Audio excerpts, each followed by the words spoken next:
গণতন্ত্র মানে কি? আমি গণতন্ত্র অর্থ করতেছি, আমি বলি গণতন্ত্র মানে দেশের টাকা বিদেশে পাচার করা, আমি বলি গণতন্ত্র মানে দেশের টাকা দিয়ে বিদেশে বাড়ি বানানো, আমি বলি গণতন্ত্র মানে দেশের টাকা দিয়ে আমেরিকা বাড়ি বানানো, দেশের টাকা দিয়ে কানাডায় বাড়ি বানানো, এটা মানে গণতন্ত্র। কি আল্লাহ আর দাওয়াত দিত না, আগামী বছরের দাওয়াত কার্ড লেখা হয়ে গেছে, নত চিন্তা করার কারণ কি ভাই? গণতন্ত্র মানে কি বলেন? দেশের টাকা বিদেশে পাচার করা, বলেন মাপে না। গণতন্ত্র মানে কি বলেন না? দেশের টাকা বিদেশে কি করা? আমরা যারা গণতন্ত্রে বিশ্বাস করি না, আমরা কেউ এদেশের টাকা দিয়ে বিদেশে বাড়ি বানাই নাই। কি বলছি? আমরা যারা গণতন্ত্রে বিশ্বাস করি না, তারা এদেশের টাকা দিয়ে বিদেশে কি করি নাই? এদেশের টাকা দিয়ে বিদেশে বাড়ি বানিয়েছে কারা?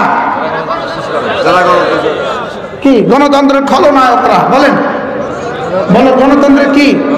গণতন্ত্রের খলনায়করা আর গণতন্ত্রের ধ্বজাধারীরা, এরাই দেশের টাকা চুরি করে করে বিদেশে বাড়ি বানিয়েছে। আর আমরা যারা গণতন্ত্রে বিশ্বাস করি না, আমরা দেশের টাকা দিয়ে বিদেশে বাড়ি বানাই না।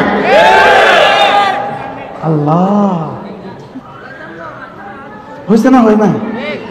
হ্যাঁ কি বলবেন হুজুর আপনারা চান্দা করেন কেন? আমরাও চান্দা করি, ওরাও চান্দা করে, গণতন্ত্রওয়ালারাও চান্দা করে, আমরাও চান্দা করি। চান্দা চান্দা দুই চান্দা। ওরা চান্দা করে বিদেশে বাড়ি বানায়, আমরা চান্দা করি মাদ্রাসা মসজিদ বানাই, আপনাদের বাচ্চাদেরকে দিন শিখাই। কি বলেন? চান্দা চান্দা কয় চান্দা? এক চান্দা দিয়ে কি করে? বিদেশে কি করে? বিদেশে বাড়ি বানায়। আরেক চান্দা দিয়ে আমরা মসজিদ বানাই, মাদ্রাসা বানাই, আপনাদের বাচ্চাদের মুখে লোকমা তুলে দিই। সুবহানাল্লাহ বলেন। আল্লাহ আমাদেরকে তৌফিক দান করেন। তাহলে নামাজ জিকির, নামাজ জিকির, নামাজ জিকির, বলেন নামাজ।